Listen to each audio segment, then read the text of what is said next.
The James Madison Dukes arose from the FCS ranks to play FBS level football in 2022, and man, did this team impress. They did not seem to really be any sort of transition period at all, as James Madison just rolled through FBS competition. And if this were a team that, again, were not adjusting to life in the FBS, they would have been playing in the Sun Belt title game last season. Even though they can't do it again this year, it's not going to stop this program from doing big things again in 2023. So can this James Madison team continue to succeed and excel with life in the FBS? Or was last year maybe just a little bit of a one-year occurrence? And is this team going to get a reality check in 2023? What's up, Tailgaters? My name is Tailgate Nate, and welcome to my channel, previewing and predicting all 133 FBS-level college football teams this summer. Guys, it means I'm doing your favorite team. So hit the subscribe button and ring the bell so you know when that video gets uploaded. But there are more ways than that. You can always support my channel. You're doing one right now by watching the video.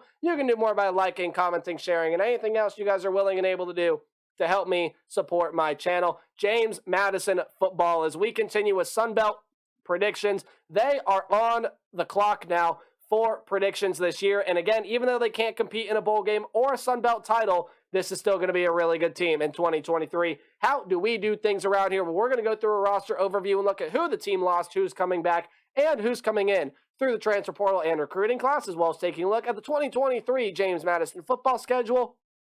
And we'll give it a game-by-game preview and prediction. So without further ado, let's talk about Duke football in 2023. Starting out with the quarterback room. It is the most important position on the field after all. Your starter from last season, a former Colorado State transfer, and Todd Santillo is going to be gone. Had 2,697 yards, 25 touchdowns, and 5 interceptions. Was a really good player for this Duke team. And after only 1 year, he is gone out of the program. So your backup from last year was Billy Adkins, and definitely has a lot of things to improve on as a backup. Again, it's a limited sample size, but only 212 yards, 2 touchdowns, 5 picks on under 50% completion percentage last year. So they did bring some transfers into this program, did James Madison, to help boost up this quarterback room. Jordan McLeod is a Power 5 transfer coming over from Arizona, and you got another one coming over from Wake Forest in Brett Griffiths, both of them former 3-stars coming out of high school. It seems like Jordan McLeod is going to win that starting job, but Brett Griffiths, I think, can compete as well. So can Billy Adkins, but it does seem like McLeod, at least that's what I remember looking at on ourlads.com.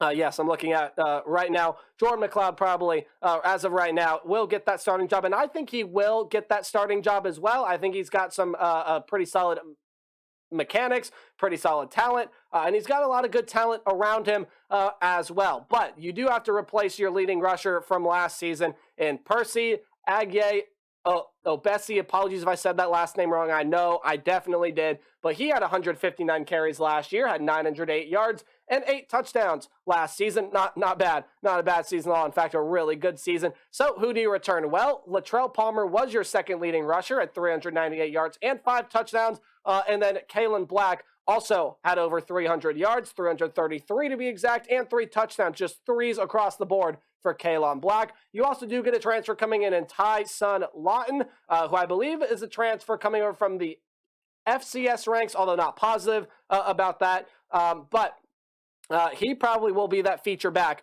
for James Madison in 2023, with Palmer and Black being those primary backups. The wide receiver room is going to go over some overhaul this year as well, as your top 2 guys from last season, I should say 3 out of your top 4 guys are gone from last year. Chris Thornton was a 1,000-yard receiver, 1,015 yards, 7 touchdowns. He is gone. Terrence Brown had 401 yards, 4 touchdowns. He's gone. And Devin Ravenel had 313 yards, but also led the way with 7 touchdowns. So you lose a lot of good talent out of that wide receiver room from James Madison. But not to fear, Reggie Brown is coming back. 401 yards, 4 touchdowns. Was your second leading receiver last year. And you do get some transfers coming in Omarion Dollison and Elijah Surratt there as well. Going ahead and taking a look at this tight end room, Drew Painter is gone, but Zach Horton is going to be coming back. Should be that featured tight end. And on the offensive line, pretty much everyone comes back for this unit. Andrew Adair is gone, but again, did not really play much. I do not believe James Madison lost any of their top 7 or 8 offensive linemen from last year. Some of the main ones: Nick Kidwell, Tyson Wyatt, Cole Potts, Tyler Stevens, Isaac Owusu, Appia, among others. This is a very talented and very experienced offensive line for James Madison. Defense, Nate, let's talk about defense. What do the Dukes have coming back on defense this year? Well, there are some pretty big losses on the defensive line. 2 top 5 tacklers from last year in Jamari Edwards and Isaac Ukwu are going to be gone. They were your 2 sack leaders from last year. Ukwu was 7.5, Edwards was 6.5 sacks from last season. So those are some big losses, but pretty much everyone else does come back. James Carpenter, Jamari Chroma, I will butcher this name, so I apologize. Abi Nwabwoku Okanji comes back, as well as Jalen Green, Mikhail Kamara as well, among so many other names that do come back for this team. Carpenter is the sack leader that coming back, had 5.5 sacks. Green with 2.5 sacks, Chroma with 3.5 sacks, Kamara with 4, and then Abi with 1.5. So still a lot of sack production coming back, and you get pretty much every linebacker that played substantial minutes last year coming back as well. Your top 2 tacklers in Torres Jones and Jalen Walker will come back. 81 tackles for Jones, 59 tackles for Walker, but Walker also led the team with 3 interceptions, and 2 of them being pick sixes. And then Trent Kendrick will also be coming back to this team as well. Now in the defensive back room, Jordan Swan and Sam Kidd are going to be some names that leave this team. Kidd and Swan combined for 55 tackles, 6 passes defended, and Swan was second on the team with 2 interceptions last year. Pretty good defensive backs that are going to be leaving this team. But again, pretty much everyone else does come back. Josh Surratt comes back, as well as Chris Chukwuneke, Francis Mihan, Chauncey Logan, Devin Coles, Q Reed, among so many other names that return for this James Madison secondary. Again, even though they can't play for a Sun Belt title game, they're going to be one of the best teams in the Sun Belt Conference this year. Your head coach is Curt Cignetti, offensive coordinator Mike Shanahan, defensive coordinator is Bryant Haynes, as we take a look at the Duke football schedule here in 2023. Hey, any game at home is going to be underlined, and any game on the road will be in italics or that slanted text. Any game you see in green is a game I think James Madison is going to win fairly easily. Any game in yellow is a game that I think, is going to be a very close, very tight-knit, back-and-forth game, but James Madison's still going to be able to win, and then red is a loss. So without further ado, let's talk about James Madison football in 2023. You start out with a home game against the Bucknell Bison. Should be a very easy win for James Madison and company to kick off 2023. And then you have a very winnable game against a Power 5 opponent in Virginia. I know I just said it was very winnable, but I do have you guys losing this game. Virginia is going to get their fair share of wins this year. I still think there is some solid talent on that team, even with all they lost from last season and the fallout after what happened at that university last year. Look, this is purely a very winnable game for James Madison. Virginia projects to be one of the worst Power 5 teams this season. I know, but I do think Virginia is still going to get their fair share of wins this year, and this is a game where I'm just kind of flat out calling an upset here. Definitely could be a game that James Madison is going to win. If you have it as a win, I do not blame you one bit. But that is, in my book, a loss for the James Madison Dukes, at least as of right now, as is this game against Troy. I think Troy's returning way too much. Yes, Gunnar Watson may have some improving to do at the quarterback position, but a lot of offensive weapons around him return, especially in that running back room with Kamani Vidal, but that's a team that's also built on their defense. And with James Madison having to kind of plug and replace a lot of pieces on offense, you're breaking in new quarterbacks that are coming over to this program.